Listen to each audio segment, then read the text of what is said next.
Hi, my name is Mustafa, and this is my video presentation. So I decided my topic is modern day slavery. That is my piece, and my artist that I picked was Jordan Peele, who is an American director and actor. And the topic that I just, no, not the topic.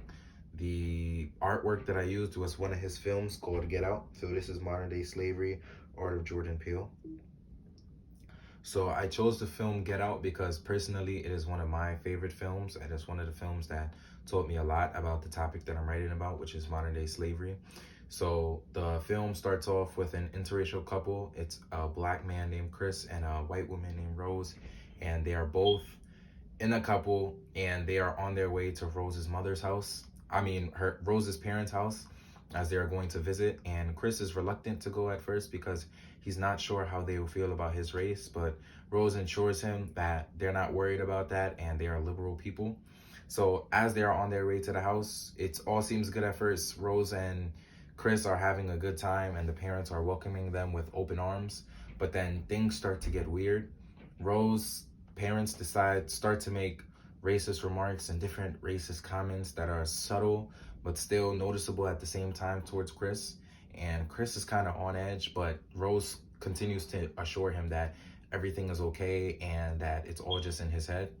And during this, Chris gets the opportunity to meet two caretakers at their parents' home, which is Walter and Georgina.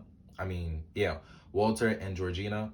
They are both black caretakers, but even them, they start acting really weird towards Chris when time comes around. There was a scene in the movie where Georgina decides to stare out the window at Chris, and there's also a scene where Chris goes outside to smoke and Walter is just running towards him, sprinting, and he just doesn't know what to do, but then Walter turns last second. So as time goes by, Chris and Rose's mother began to have a conversation, and this is when things start to take a dangerous turn. Chris's mother decides to play hypnosis on Chris, and she does this with the intentions of taking over Chris's mind. So she uses a teacup as reference to when he's placed in a place called the sunken place. And this is a place where Chris is no longer in control of his own mind. The control has been taken over by Chris's mother. And this is a picture of Chris in the sunken place. This picture stands out to me during the film because it just shows what's going on in Chris's mind as he isn't able to control his mind. During this, he's placed inside of a black hole and he's looking up and he's trying to reach what he's looking at, but he can't reach it. And this is because he has been stuck inside of the sunken place. So as this is starting to go on, the parents' scheme is now starting to take over. They're understanding that now that they have control over Chris's mind with hypnosis, that they can take control over his body.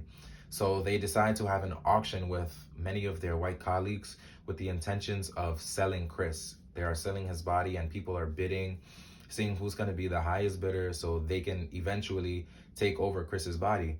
Now, what Chris doesn't know is that this is what Walter and Georgina are victims of. Walter and Georgina are regular people, but they were also part of the scheme way before Chris. And inside of Walter and Georgina's minds are the minds of Rose's grandparents, which are her mother's two parents.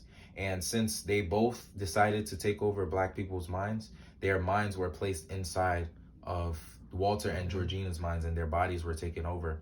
And Chris was to be the next victim of this. So as they are auctioning him off, Chris starts to see everyone and he starts seeing pictures of him, and he doesn't know what's going on, but he knows it's kind of fishy and he knows that he wants to leave and escape. So as him and Rose decide to take off because Chris has seen enough, that's when it all starts to begin. Rose's mother stops him, and Rose is now being seen as part of the plan as she turns on Chris, and Rose's mother uses hypnosis and they take Chris and they put him inside of a lab where they are going to take over his mind as one of the bidders won, and he is trying to take over Chris's mind.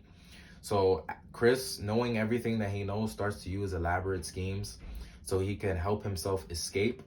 And that's exactly what he does. One by one, he starts to fight off all of the members of Rose's family, which includes Rose's parents, Rose herself, and Rose's brother, who are part of the elaborate scheme to take over Chris's mind and put a white man's brain inside of Chris's mind and taking control over his body. And Chris ends up escaping, which is breaking the loophole of all of the other black people that were taken over by their minds. And this film taught me a lot about modern day slavery, because as it was made in a modern time, this is just a more abrupt version, a more recent version of what happens today in our daily lives.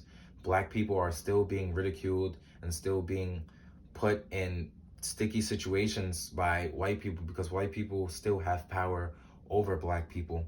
And one of the films that I can also compare to this was another film that I started to research, The Shawshank Redemption. And even though it was made in 1994, it was still kind of terms of a modern day slavery or modern day racism, as a man was accused of a crime and put in jail, and he still had to suffer 2 life terms, I believe, for a crime that he didn't commit. And that's what happens in our justice system. The criminal justice system is unjust for black people, and they are constantly being put in crimes. I mean, they're constantly being put in jail cells for crimes that they hadn't commit. And modern day slavery is a major issue that America has to eliminate.